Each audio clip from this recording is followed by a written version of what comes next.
That's a good question, but after it is certified, the candidate that is within 0.5%, I believe, would still be entitled to a recount, but that would be a scan recount, just because of that is what is in state law.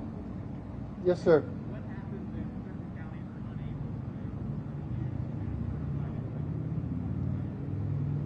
unable to We're going to continue to work with the counties on all that, but that's their deadline, and that is the process that we have in place. And we've had great cooperation and dedication from the county election officials. That's why we have so many here. We have professionals out there. And at the end of the day, I know that I haven't asked them, but I know that there's some folks back here that maybe vote this way and other folks that vote that way, and some go this way, that way on different elections. At the end of the day, though, they're following a process. And then what they want is they never want you to be able to question their integrity. And that's what we want for everyone to understand, that we're following a process. Integrity still matters. We'll continue with every county that we have, and if there's some that are still buttoning it up, then we'll roll to that. Hopefully that's the smaller counties. Is there any sort of estimate of how long this will take? It'll take every bit of the time that we have left, for sure. It's a big lift. So by that you need to certify our date is November 20th. You've been saying for more than a year that we should absolutely trust the QR codes, so why is a hand recount necessary right now? Statistically, because of where we are there, we have a team of people, national experts that have worked on risk limiting audits in several other states. They're part of our team. This is not just a decision we made unilaterally. We reached out to these experts. We've been working with them for several months, and we just follow the science of a risk limiting audit. We follow the numbers, and that's where it leads us to count every single ballot by hand. Does this mean that county certification deadlines are no longer in effect or extended to November 20th? No, they're still required. We want them here by Friday at the latest. We have 97 counties already. Can the recount begin before county certified? Do you have to wait till every county certifies and then the recount begins? What's the timeline? I'll talk to legal about that, but we want to start this really before the week is up, because we understand there's an awful lot to do. Yes, sir. This is a little repetitive. Could you elaborate again on the timeline of the audit and what is going to be counted exactly? The ballot that you had, whether it was an absentee ballot if you sent that in, or if it was voted by in person like I did, we'll look at that ballot, and someone's going to look at who did you want, and they're just going to go through that, and you'll have two people that are doing all the counting. They'll put them out and just in stacks and make sure that the stack has, let's say, 1,000 ballots, and then you look at the end, you had 501 for this person, 499 for that one. You just keep on rolling through, and that's how it's going to be all the way through, and you're going to tally it all up. It's a big process. It'll be a methodical process, and it'll be an accurate process. And I'm sure that there'll be plenty of oversight. We want to make sure that both parties have the opportunity to observe this, because we understand the stakes are high. That's Has any other state instituted an RLA on the presidential race specifically? I don't really know, and we do what we do in Georgia. We follow our laws. And every state is 50 states, 50 different election laws. What do you do if these hand counts don't match the computer counts? Do you count again? No, that would then become the risk limit audit and becomes a full recount, and that is what we're going to be certifying on November 20th. So thank you very much. That'll be what we certify, because that'll be the last count, and that'll be the most accurate count. That'll be the paper ballot count. So this bypasses the audit, I guess, in theory, of grabbing 10. Well, it is actually an audit. It's all in one. It's an audit, recanvass, and a recount all in one, because it'll be just really a process that gets it all. Secretary, before the election, your office said over and over again, the mail-in ballots is going to take longer. It's going to take longer to certify these and go through all these. Now this is being kind of used in claims that the election is inaccurate, it took so long. What do you have to say about that? Well, what many people aren't aware of is that where we are in the process right now in our counting, we're in the same place that Florida is, North Carolina, and Texas. The thing is, in those races, it's not real close. In our case, there's 14,101 votes right now that separate the top versus number two, and so therefore, all eyes have focused on that, and that's really why you're seeing that.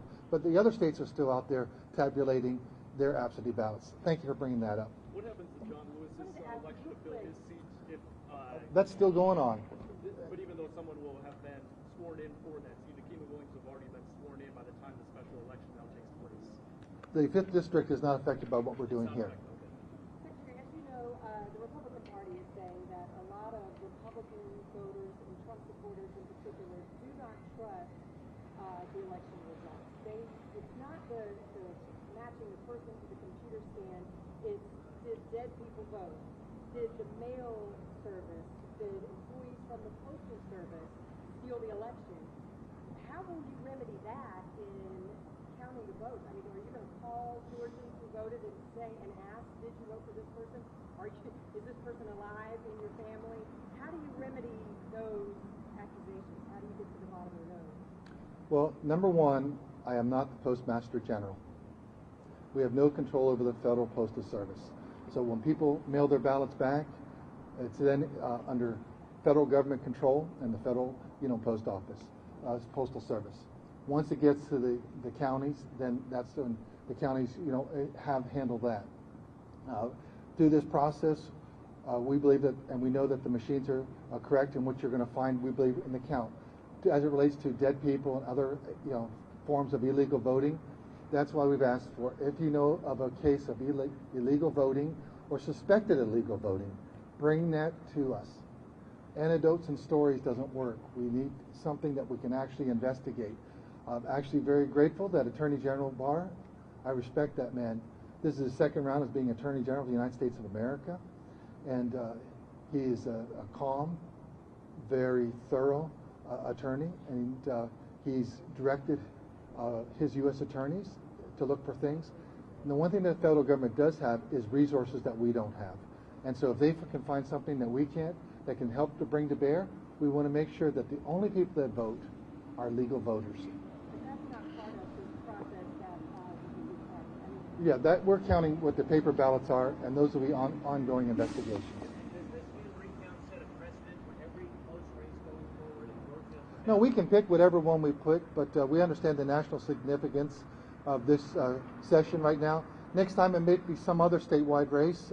In fact, as we roll this out, you have to understand, many states that are doing risk limiting to almond, it took them 5 to 7 years to get this going. When Colorado did it, that was a long, multi-year process. We have passed House Bill HB 316 in 2019. We stood up, in spite of COVID, a risk limiting audit this year, and so in 9 months, 11 months, we're going to do the first statewide election with a risk limiting audit. So this is record time that we've done this. We're actually eventually going to be doing risk limiting audits for a host of elections to give you, the voter, confidence that when you've cast your ballot, it was accurately counted, that you have the confidence, and you can leave at the end of the day knowing the system, got it right. And then when we do that, we think it really is good for all of Georgia. Are you doing this whole recount because the Trump campaign asked you to? No, we're doing this because it is really what makes the most sense. With the national significance of this race and the closeness of this race, we have to run a statewide audit. This is the race that makes the most sense. Logically, as I worked with our team, this is really what made the most sense, and we'll be following the process on that. Secretary, just to follow up, I understand you don't have a total cost that this is going to be, but can you at least say who's going to foot the bill here? Is it the state? Is it the counties? You said there'd be a lot of overtime, so it sounds expensive. Yeah, it is. We understand that. Typically, the counties fund their own elections, and this is part of one of the things that they buy into. And right now, everyone's in austerity cuts, so that's the issue. But that's where we are, and I don't have an answer specific on that. I have my domain as Secretary of State, and I can only have my authority that I have within office, and we don't. That is something that would really be what the General Assembly perhaps could do to help the counties. So just so I describe it correctly, it sounds like the counties will foot the bill, but there's an opportunity possibly for at the present time, that would be what it would be. Secretary, in your media releases to all of us, you bill yourself as Georgia as a national leader in elections. Has anything changed in that, or do you still consider yourself a national leader? Yeah, I think Georgia's done a great job. If you look what we've accomplished in this past year, we stood up a new voting system, new voting machines in less than 6 months, and that was really because we had an activist federal judge that said you can't use the old DRE machines. And so we had to do that for the first primary that we had coming up. All of a sudden we got hit with COVID that started hitting in February, and then March the General Assembly had to take a hiatus around March 15th. And so then we had to do a 360, or a 180 on what are we going to do here that we can run elections that are safe, for voters, and what does that look like? And then coming out of that, we stood up an absentee ballot portal, so that we could have safe, secure requests for absentee ballots that required voters to tell us your name, day, month, and year, so we can identify you, and then also your Department of Drivers, service, your driver's license number. So we make sure it truly is the voter that's requesting this absentee ballot for additional security. And then we added ballot tracks. Then we added the wait time. And then we had very successful early day voting. We had a few lines the first couple of days, and then we had record 2.8 million voters plus voted in early voting. And we had very short lines for that. State Farm stood up, but across the state, every one of these election directors had great success. Then on the day of election, we had average wait time in the afternoon was about 2 minutes. At one point, I screenshot, put it out there on Facebook. We had wait times. The longest wait time was 40 minutes. It dropped down to 20 minutes, and before that it was 10 minutes. So tremendous, results. And so I think that we've led in so many different areas, and we've proven that every vote counts and integrity matters. At the end of the day, that's good. What happens if the recount isn't done by November 20th? Well, then we'll just have to continue that process. But we have our, our charge. November 20th is our day. And the one thing that we've learned in the construction industry, I've been in this thing really, hit my first construction job site when I was about 6 years old, sitting in my dad's pickup truck. And so I say all that. I grew up with the idea of deadlines. And in our business, it is all about deadlines. And every day it's about hitting deadlines. And our election directors, they know all about deadlines because we have this date for this date for that, registration, this early vote, day of election. And then all of a sudden you have a runoff. And then you roll into next year, we're going to have city and municipal elections. And then we're going to roll into the next year. So this whole operation is deadline driven. I'm just trying to understand how hundreds of human beings working long hours are going to be more accurate than a computer. Well, that's why there'll be plenty of eyeballs on them to verify that every vote is accurately counted. And that's the way the process works because of the large number of votes and the closeness of the vote. It's the only way to do that. We've talked to our risk limiting experts in our office and also national experts in that. We're following the process. Thank you very much for coming out. We'll have another announcement later today. Thank you. Thank you.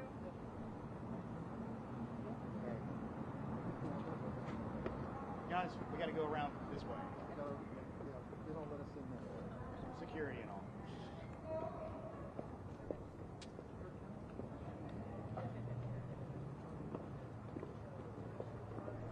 Nancy, going?